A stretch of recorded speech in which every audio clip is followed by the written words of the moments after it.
কটা টান লেগেছে?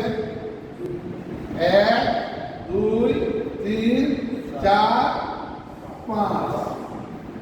কয়টা টান? 5টা। ইংরেজি প্রথম অক্ষরের নাম কি? এ,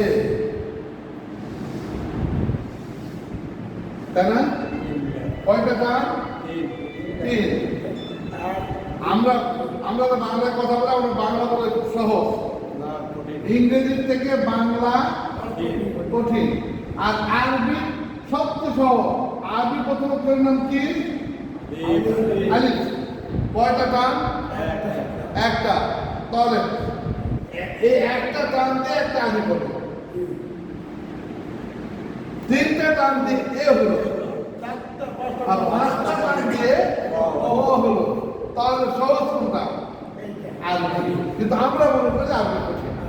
আরবি খুবই সহজ, শুধুমাত্র যদি আমরা হরফগুলো মানে হরফের সুরত সহ যদি আমরা বুঝতে পারি যে এটা শব্দ। আমরা অনেকে আলিফ বা তা ছাড়ছি, কিন্তু যখন কোরআন শরীফের মধ্যে লেখা থাকে তখন আর বলতে পারি না। এই দেখেন, যেমন এটা কি বলুন তো? আলিফ। এটা কি?